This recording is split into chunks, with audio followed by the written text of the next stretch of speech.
Hey, what's good, everybody? You know what time it is. Your boy Jeffrey L. Boney here for another hot edition of Real Talk Junkies.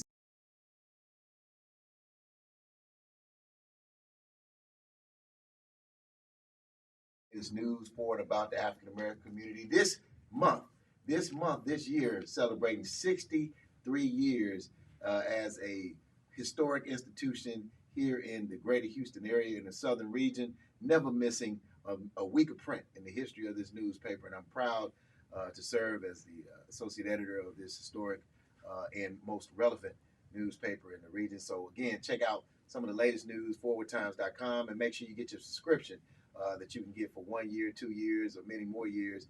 Get it for yourself, get it for a friend, get it for a family member, get it for anyone that wants to keep up with what's going on in the greater Houston area and across the globe relative to the African diaspora. I also want to encourage you to continue to dialogue and chop it up with your boy Jeffrey L. Boney at jeffreylboney.com. Again, that's jeffreylboney.com. Get my latest book, Don't Argue With Me, a no-nonsense approach to the issues in the black community. All right, we're going to get into some conversation on today. As we know, healthcare is extremely important. I mean, so many things, especially now that we've come on the heels of COVID-19, the pandemic that rocked our worlds, all of us, regardless of race, religion, geographic area, whether you were in the United States or you're in Europe, you're in Africa, wherever you were, COVID-19 pandemic impacted everybody. But what reigns supreme is the fact that insurance has always been scarce in many of our low to moderate income communities, in our poverty stricken areas, in our third world countries and across the globe. But right here in the United States, some of the things that impact a lot of our residents and American citizens typically impact those that not just don't have much to live by from an economic or socioeconomic perspective, but with the high costs and high rising costs of medication, as well as the high rising costs of healthcare, many of our senior citizens, our elderly, have been negatively impacted. So as you've been listening and probably paying attention, there's been a lot of conversation around legislation to try to help to, soften the burden of the cost that many of our senior citizens are impacted by. But there are a lot of challenges, a lot of issues that many of our elders here in the community, particularly in the African American community, have had to deal with and face. And someone that seeks to try to get out in front of those issues from an educational standpoint, advocacy standpoint, is your proactive health advocate, and that's none other than Dr. Cynthia J. Hickman. She joins me today here on Real Talk. Let's welcome her in to Real Talk Junkies, y'all. All right. Dr. Hickman in the house. That's right. Come on in here. I see you. Welcome to Real Talk Junkies. Thank you so much. Right. It's good to see you. Good to be here. All right. So tell people who you are again. You're the proactive. I am the proactive caregiver advocate. Proactive caregiver advocate. Correct. So break that down for us. What is that? If you think of proactiveness, it means that you get things in place before you need them. Okay. And we are living in a reactive society. We wait for something to happen, and then we decide to address it. And so my journey began by being a caregiver to my mom, and I uncovered many things that I really think helps citizens and society and communities. And so that's how I became proactive. I looked at my journey of caring for her, and I says, I bet someone doesn't know that. No. How old was she when you began caring for her? Mom was 77 years old. So she was 77. 77 years old. So she was living by herself at this time? She was living by herself in Toledo, Ohio, in a house that had a basement. She was a single parent because my dad died when I was 11. And so she raised 4 amazing girls, and of course I was the cutest. But she, over time, had started to have health challenges. So when we would go visit in Ohio, the basement had the washer and dryer, the hot water heater, and Mom and her bad knees would journey down there. And paying attention to that was the eye-opener of something needed to change. And so when you now this was something that you said something needed to change, or she realized herself? Because I mean, most your older individuals, especially old school, they don't want nobody to care for them. They feel like they can do everything on their own. Absolutely correct. And I think it was a little both. Okay. My hubby would see things, and I would see things, and we would kind of say, But in reality, mother knew that her knees were bad. And so it was an accident waiting to happen. Yeah. And so what we started doing was thinking, Mom, come visit Texas and see what it looks like. Because you can't uproot someone who's been in a spot for 50 years and expect them to do well. Yeah. So we would let her come back and forth for vacations. And then one day we just had the conversation, Mom, for safety's sake, for mine's sake, you really have to do something different.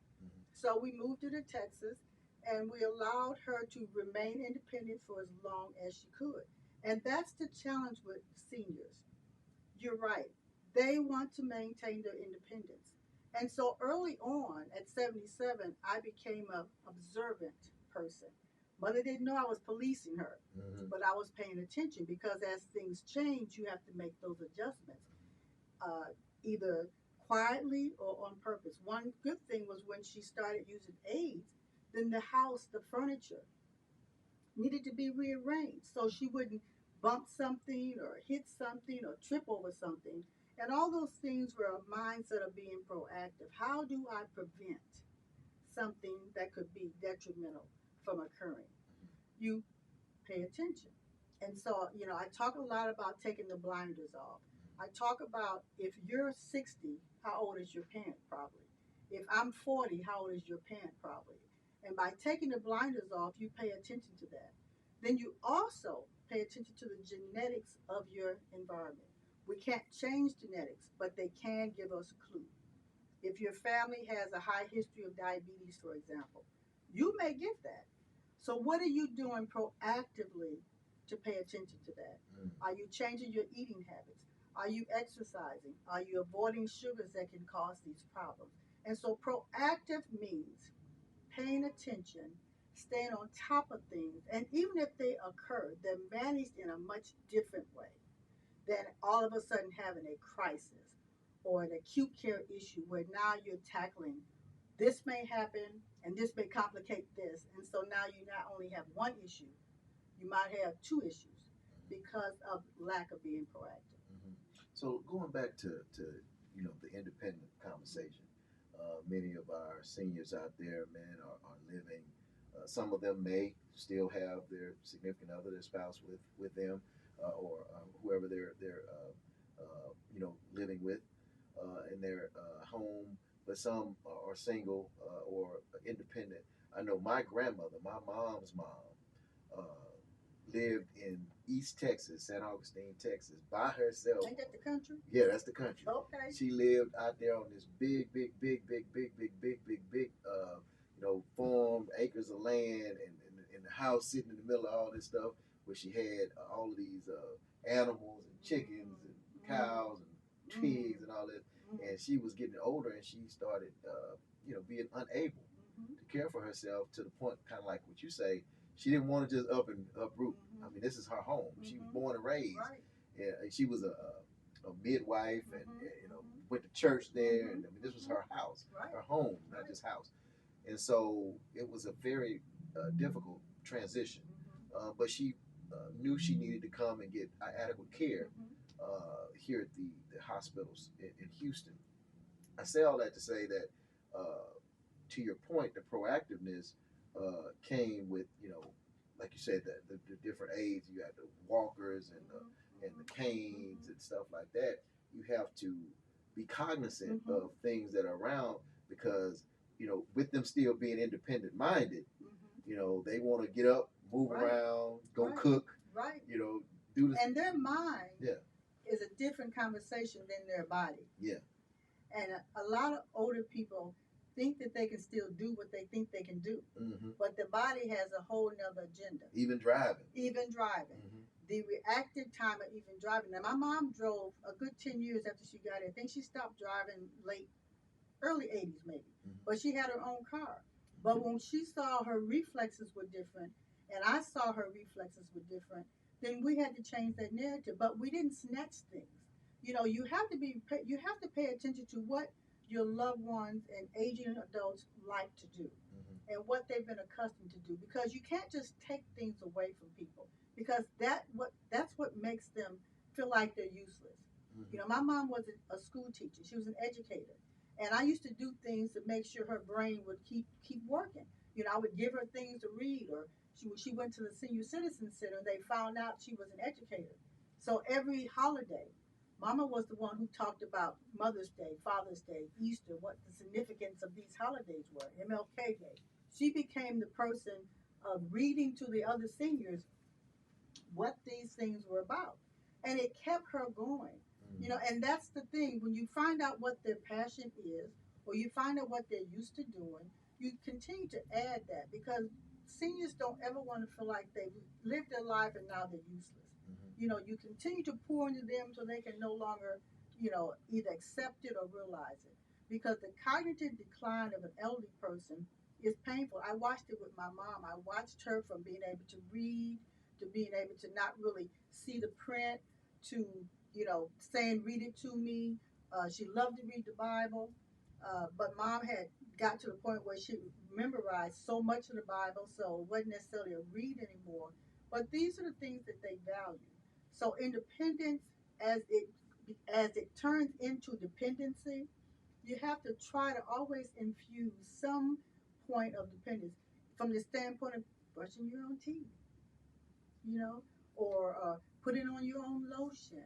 Something that they can do for themselves where they don't totally feel like I'm just no good anymore, I'm useless anymore. And mom made that comment to me several times. Just throw me away. It's actually a chapter in one of my books.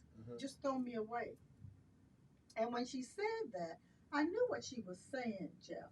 But I also understood what she was saying. I heard what she was saying, but I understood what she was saying. When an elderly person feels like they're no longer of value, they can no longer do for themselves, it's a different mindset. And I used to have those conversations with her, and I'd say to her, why would I throw you away?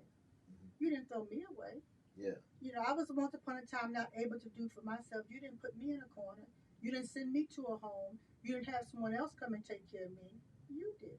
Yes. You know, I think about, you know, just the fact that you talked about your mom being an educator for many years, and I'm sure very successful in that field, and you know, getting to an age and unable to do or be the person that you once was because of no fault of your own, Right. just age and whatnot. And you think about the fact that, you know, from a monetary standpoint, now you're on these different medications, and you're worried about making sure that you can afford those medications while also taking care of your response. I mean, because going back to this independent, you know, you still got responsibilities. Right. You got to take care of your taxes Right. if you have to pay taxes, and whatnot. You got to buy groceries and buy your medication and pay your utility bills, and you know, those are still responsibilities, and you're not working day to day, so you have to make sure that you have enough to get by, because some people are fortunate to have had a pension or Right. some sort of a Right. retirement plan, Right. whereas a lot of seniors, you know, who may have worked as blue collar workers or whatever, may not have done a 401k or had some sort of a retirement plan. So they're kind of living paycheck to paycheck by way of Social Security.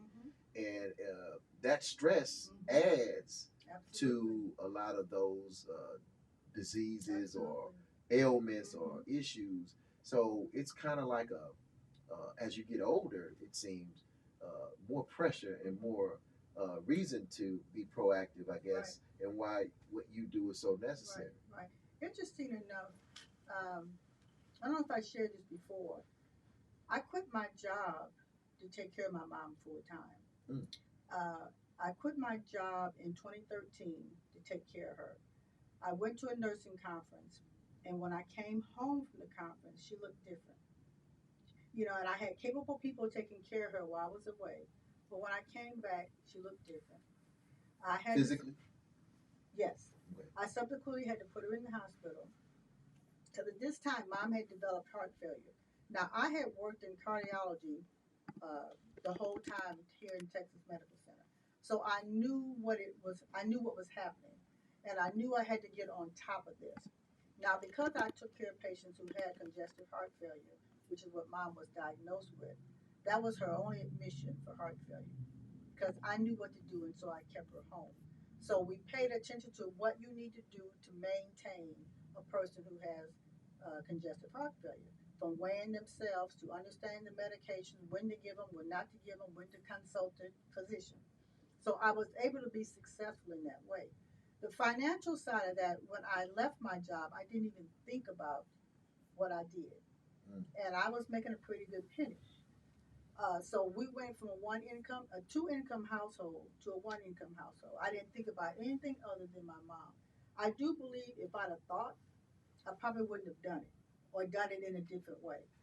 The blessing is mom did have a retirement, but her money went to, at some point in time, she had bills, she had medicine, she had two homes in Ohio that we were dealing with at the time that I told her finally we had to sell them. I can't manage property 2,000 miles away, so we sold her property. But her money went to taking care of what she needed. So sometimes when people think, okay, she had an income, that's true, but her income was her stuff, her taxes, her houses, her this or that and the third. And so it ended up being me taking care of her. And then at some point in time, my money, our money, hubby money at this point, went to hiring people to take care of her because it was beginning to get overwhelming for me. Yeah. And so there goes the money again.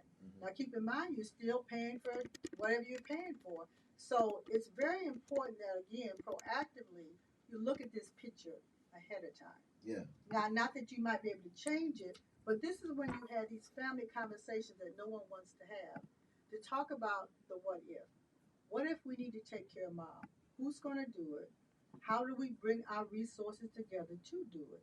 Where no one's feeling over the top, overwhelmed about what needs to happen. Yeah. And that's something that is not done in the African American community. Somehow we just kind of keep the blinders on until we're forced to take them off.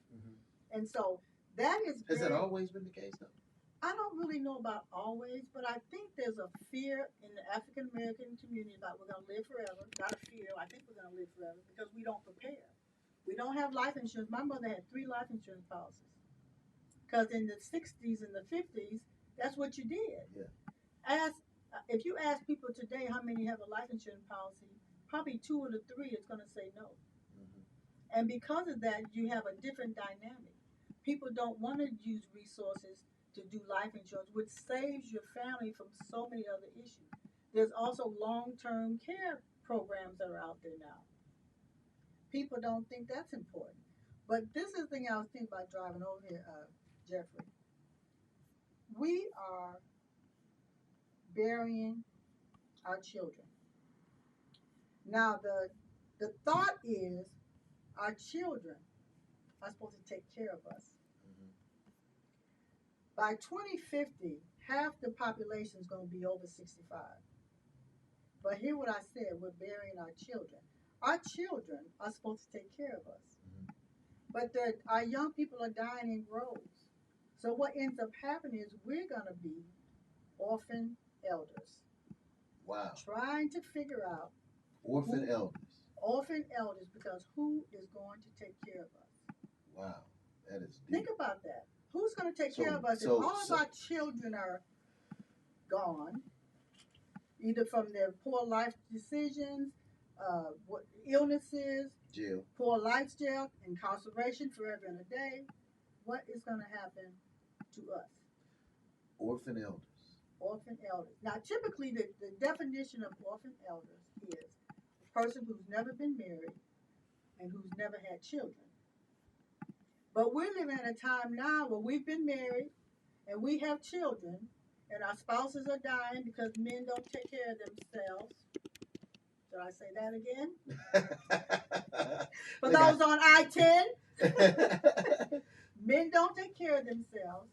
And by the time that they decide to, it's too late. And our children are dying in their 20s, 30s, and 40s. So we're left trying to figure it out. Now, we hope that our grandchildren might help, but that's beginning to be scary as well. You know, I was thinking about something, and I was looking at an article, and they were comparing America to foreign countries, particularly Asia, China. specifically China. And you know, in China, they have the government has instituted some sort of a you can't have more than two and a half kids, which is I don't understand. How can you have half a child? But anyway, you can't have more than two and a half children. Right. So they have this, you know, where basically, you know, it's against the law. It's against the law to have more than two and a half children. But they have always seemingly revered and embraced taking care of the elders right. more so than the kids. Right. Whereas here in America, it's the opposite. It appears that now I'm talking about now. It appears that there's a disdain in taking care or valuing our elders, whereas the kids are the ones that are spoiled and taken care of. You know what it is? It's selfishness. Explain. We have not taught our children to not be selfish. We've given them too much. And as a result, they don't realize that by us doing what we think is right, it's an obligation for them to come back and do what we think is right. But they don't have that mindset. So they're on go, their foot's on the pedal to do their thing. And their thing does not include us unless something drastic happens. And then everybody pays attention. And I think that we're kind of to fault to that a little bit. Because we being who? We being parents. Because we have not taught them in the beginning to care. And it can be very simple. My grandson, for example, I said to him one day, before my mom died, get Granny shoes. Something that he could handle. Maybe when he got a little older, he could have got Mama a glass of water. Or maybe he could have put her socks on. You do little things to let them recognize you are responsible for another person. You know, in some small way. And so as that continues, even in school, if you go to school and you decide to help the teacher, you're learning how to care. And we don't institute that anymore. We give. We get mad when they throw a tantrum. So we give them something else to stop the tantrum. But we don't stop and help them recognize you have to give back. You know, we're not an island. None of us are standing alone. And we all need each other to provide. And so if we don't educate in that way, we have a society who expects that we're supposed to give them something. Why are people robbing things? Do they expect, is that normal? And then when they do it more than once, do they think that because you didn't get caught the first time, it's okay to do it again? You know, we kind of missed what we're supposed to be doing. Yeah. So our elders are our example that we really need to sit at their feet and learn from them because they can show us so much. Let me ask you this.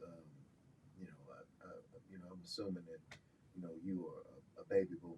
I'm a baby boomer. Don't tell nobody.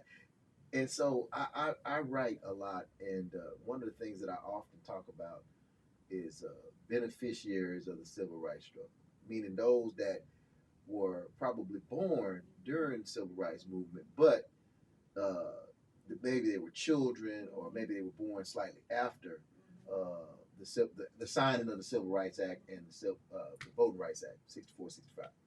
And so with that, now they have gone from having to fight, struggle, advocate, march, get beat and hoses sprayed on you, and have all these segregationist laws that you had to poll taxes, literacy tax, to now feeling as if because of legislation that you now are equal. I call it so-called integration. Not it's desegregation really, but they call it integration, but nothing from a resource standpoint was integrated. Correct. Just on paper saying black folks you can be like white folks. And I bring that up because I feel like maybe the breakdown, the lack of reverence and sitting at the feet, because I used to hear stories, and I used to myself sit down and listen to my grandmothers talk about things and learn from them, and it seemed like the beneficiaries of the civil rights struggle, those that came into this so-called integration, dropped the ball. Yeah. To some degree, I think that's right. But this is the thing. When we realize that, where is our obligation? You mean any regardless of age or? Regardless of age, what is our obligation? But if you don't know any better, how can you do better? Well, once you know better.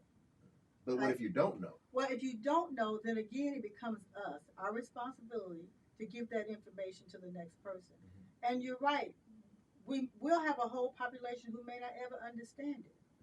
But for those of us that we know, this is why getting in front of audiences, and this is why having conversations with people who we may not know, who may not look like us, to understand that what you might have experienced is totally different than what I experienced. Yeah. But that doesn't mean that we can't learn from each other. So what needs to happen with that? We need to tell the story. If you don't tell it, and if I don't tell it, who's to tell it?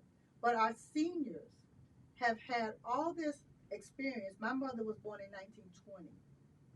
My mother went to a school where there was only two black people, Wilberforce University. There was two of them. Wilberforce University. Ohio. Two of them. Okay? And she weathered the storm. She weathered the storm. Yeah. You see? And so my mother had stories that we were blessed to have. And it was our responsibility to share those stories with our tribe. And then the tribe's responsibility is to share that story as well. So the problem is that if we don't share the story, we can't fix it. Because we can always say we don't know. You know, my mother used to say, when I used to say, oh, I'm so bored. Bored. You know everything? Do you know everything? You're bored because you want to be, because you don't know everything. There's always something that you can learn if you choose to. No, it's no such thing as being bored. Maybe lazy, but not bored. Right. So, you know? so what are some of the challenges? You're in this arena of advocacy, healthcare. You have a lot of experience in the healthcare arena, and I kind of want to get to your story as well, of kind of how you got into that space. But what are some of the biggest challenges or issues you find are impacting our senior citizens and our African American community right now? Right now, my observation is access.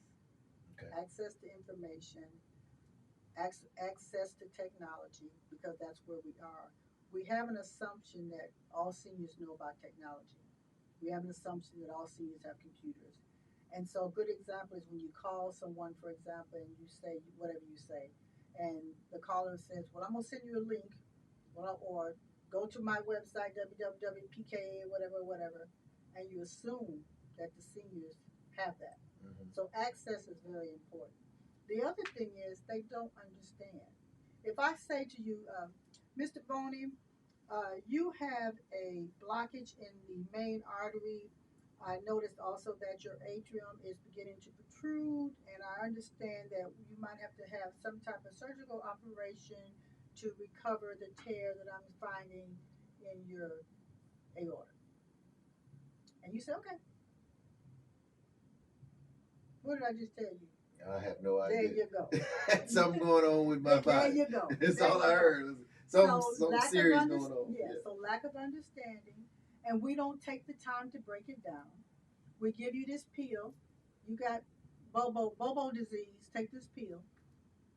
You don't explain to me how, when you assume that I can read the label that's so fine, so small, and then you don't tell them. Now make sure that you don't put all this medicine in one bottle because that's convenient for you. I had a situation like that. So you now on medication that you just said, the doctor said, we don't ask questions. So a lot of the problems that I'm seeing when I talk to seniors, they don't want you to believe that they don't understand, because it's kind of like the pride or the independent thing. But I went to visit a lady who was on medication. Her daughter called me to come and assess the situation. I did. I asked the mother to show me her medication. She did. The daughter said she was on medications. So I was expecting when she went into her very nice purse to bring out 2-3 bottles of medication. She brought out one. So I opened the medication and I poured the medication on the table. It was pink pills and blue pills and yellow pills and white pills. Her daughter just broke down and cried. So I said, Miss Sally, lack of a better name, what is this? This is the pill I take at 2 o'clock And I says, and where is the bottle where this pill came from? And what is this? This the pill I take at 6 o'clock. And where is the bottle where this came from? And I said, how do I know that? How would your daughter know that? If you have all these pills in one container, did anybody ever tell you that you never do that? No, I just carried them all in my purse, so I knew I needed to take them at some point in time during the day. I said, well, how do I help you if I don't know what this is? Now, I'm savvy enough to know medications have code numbers, so you can research what it is. But the common person doesn't do that. Mm-hmm. So lack of understanding, lack of access, lack of resources, and a lack from our end of assuming that older people have all that we understand. So we really have to back it up and take many steps in situations that every person is different, and whatever that challenge is with that person, then we take a mini step and try to understand and educate them. So where should we start when we talk about elders or whatever? Because I mean, people have different age ranges of where it starts: 50, 55, 65, 62. You know, when you get your Social Security, when I mean, it's so many different numbers. Right. So where should we start with this making sure that they have access, awareness, making sure they have the resources and all that. I mean, because right now we are where we are. So we can't turn back the hands of time, go back to the civil rights movement, the 60s and whatnot. Where do we start with what age group right now, today? The sandwich generation. Do you know who those are? No, I don't. Okay, so the sandwich generation is people who are working still, who have children themselves, and have aging parents. So now they're taking care, or they're watching their parents age. They're still in the workforce, and they have young children themselves. So that family dynamic, like teenagers, elementary school. Okay. It just depends on how old they are and how. Cause my mother had kids late, so she was like in her 30s and having us. So like, but she whatever. Anyway, so the sandwich generation is a good place to start. Now, I will tell you, because things are different for every situation, one size does not fit all, right? But the minute you find out that your loved one aging has a health issue, that's your beginning. Because you just can't push it under the rug. Now, it may be a minor health condition that may turn into something broad later on, but start there. Let's have a family conversation about what's wrong with mom, dad, whoever. Because that starts the conversation of, do we start looking for resources? Do we start educating ourselves on something? Do we go talk to someone who knows about this a little bit more than I do? That's where it starts. What we tend to do is fall off into these situations, then we back up and try to find help. And that's what I was mentioning to you earlier. Genetics in a family can tell you a huge picture, because it tells you to educate yourself on things before they happen. Which again, we don't do well, but that's a good way of starting the conversation. If you know that there's something in your family that might come your way, that's a good time, even to talk to your children. What do your children know about whatever? It's a good time to have that conversation, and it does not have to be deep, because you can't absorb all that at one time. So I think family conferences, which we don't do well, is a good place to start, because they're uncomfortable.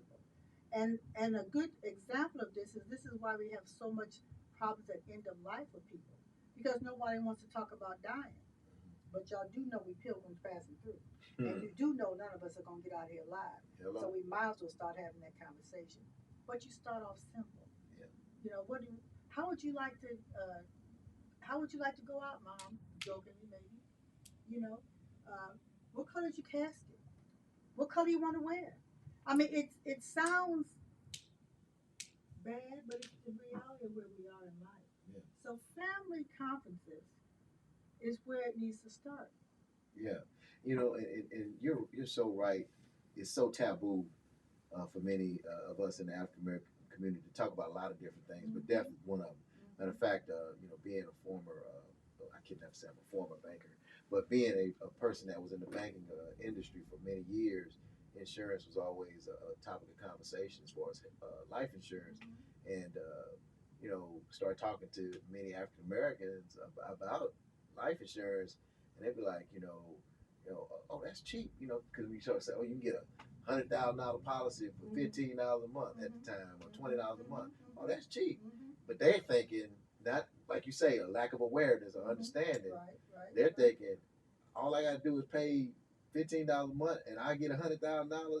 But they don't realize that you don't get the $100,000 because you're not here no more. You're not gonna be here no more. Exactly. It's your family, your kids, or whoever your designated beneficiary is that's going to benefit from getting that $100,000. But basically, you're able to pass that money on tax free. To basically allow your life to be deemed valuable from a monetary standpoint. If you were to put a value on it, you get the opportunity to put a value on your life. And say, okay, well, I believe my life is worth $1 million or $3 million.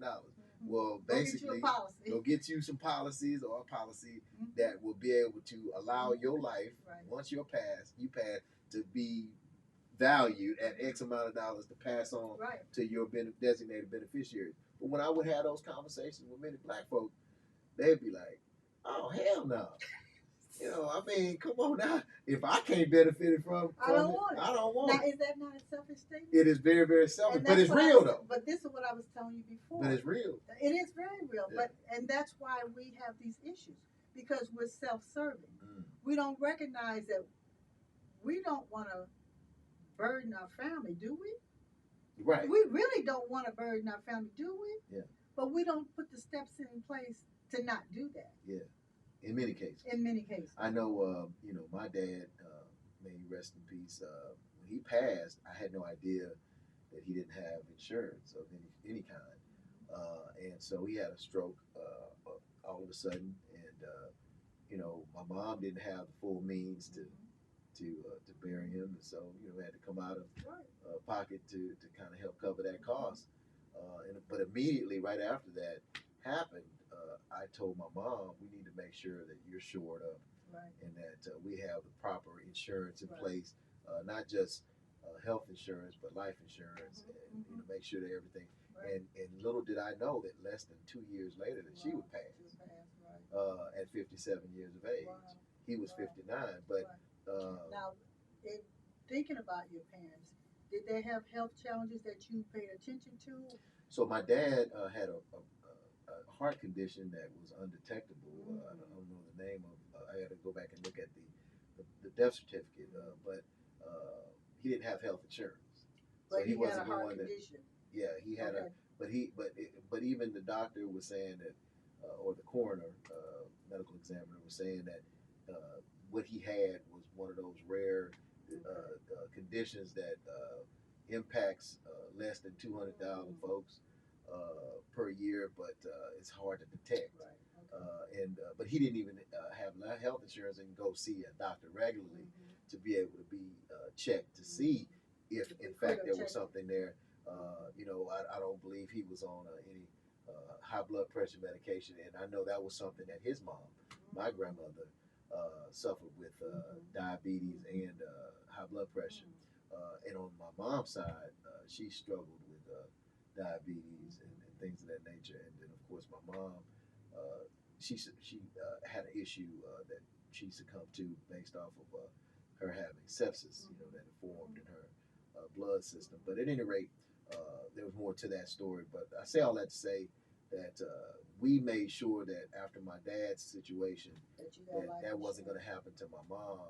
And then, my family be put in a situation, because I was only child, to be burdened, you use the word burdened, with that responsibility, because it is a burden. And, something that easily a $10,000, $20,000, $30,000 life insurance policy can address. Because now even, to bury someone, even with cremation, is costly. Let alone having a casket and a full-blown, funeral service where you got to dig up the dirt and bury them at a funeral home. A cemetery. Right. So those are very, very important things you shared about things the that financial piece. The financial piece of senior care, getting older, is very important. And I think people fear away from it because we're not good financial planners. You know, we don't take care of our resources the way we should. We're not good stewards over them. And so when we need them, we're begging and borrowing and Go stealing fund me. and finding and gold and finding. Yeah, that's a whole nother uh, conversation for another day. Yeah. You know, but the reality of it is, if you don't have no friends, what's going to happen with the GoFundMe? Hello. I Two quick things because we're running out of time, Okay. and I'm definitely gonna have you back. I enjoy our conversations. This has been a very, very helpful conversation. I know many people will and are benefiting from this. You have an upcoming event, and I'm fortunate to be able to help support and encourage people to come out and support as well. February 17th, tell us about it. Yes, February 17th is the first Your Proactive Caregiver Advocate Support Love on Some Caregivers group in Missouri City. It is not open to just Missouri City. If you live other places, you can come. But we are going to hug on caregivers who give their all. I call them my angels on earth, but it's going to be at the Missouri City Library on 2234 from Right 3, next to City Hall. right next to City Hall from 3 to 4:30 p.m. You must register on Eventbrite because we have 50 slots. We're going to have a lot of fun. We're going to have some food. We're going to have some door prizes. We're going to have some freebies. And we just want to show appreciation. I know how I felt as a caregiver, not all the time felt appreciated, but I know how it feels when you are appreciated. And that's what I want to do. I want to hug on some caregivers in our area to say thank you for your selfless job. So those individuals who are currently or have in the past cared for Yes. loved ones Yes. or other elderly Yes. individuals. So what? So would these be like the nurses that go to homes to? It can be. On this particular day, National Family Caregiver Day, is nurses, informal caregivers, formal caregivers, and even educators, because you take care of our children, school nurses, anyone who feels like they need a hug, who you give your time selfishly and your resources oftentimes to care for another person. We want to hug on you. Yeah. Okay. February 17th. February 17th. 3 p.m. to 4:30 p.m. I'll be in the house on that day. I'm definitely encouraging all of you who are in that space to come out. And although individuals will be coming, I'm sure people could just stop in and just. They could. We hello. have, yes. I actually have a couple quick speakers who are going to come because we have to kind of move the time. But I have someone who's going to talk about the financial piece of hospice care, palliative care. I'm going to have someone talk about the financial piece of caregiving in general. I'm going to share my little 2 cents about what happens in the caregiving space and how you can be more proactive because you never know. You're either caring for someone now, you will eventually be cared for by someone else, or someone may need to care for you. And I always ask the question and say, how would you want to be treated? That leads me to my final conversation is you talk about being cared for. Some people may not have the capacity, time, resources to properly care for their loved one, like you were able to for your mom quitting your job, and like you said, it was a challenge. Um, Sometimes they have to choose to put their loved one in a care facility or some sort of a senior living facility. Some of them are independent living, right, and some of them are not. Right. Thoughts on that whole situation? Because I've seen so many horror stories and heard so many situations. And I'm dealing with a person now who reached out to me, as of course being at the Forward Times, because their brother, was skin and bones before they died, and they were in one of these homes, and so it could get really scary. What I will say is, I know there are situations, Jeffrey, where it does become necessary. So I don't want to per se beat up on the facilities that bring people in at these places. But what I will say is, don't leave your loved one in a facility and go do your thing. It's important that you show up. It's important that you pay attention. I lost a dear friend just last week who was in a nursing home for a number of years. The couple times I went to Ohio to see her, I just had to hold my breath. And I reported this actual facility, and you can report nursing homes and facilities who are not doing what they're supposed to do. But key elements of where you need to pay attention is if their hair is not combed, if their teeth aren't brushed, if there's food under their nails, if there's body odor, if the room's disheveled, those are red flags that you must not ignore. Must not ignore. This case we had in Texas just a bit ago, a couple so months ago, the grandfather that was in a nursing home, I think in Texas City, I can't believe, where two nursing care assistants were arrested for abusing this man. The family put a camera in this man's room. Now, I had to exhale a little bit before I kind of figured this out in my brain, how this all would process.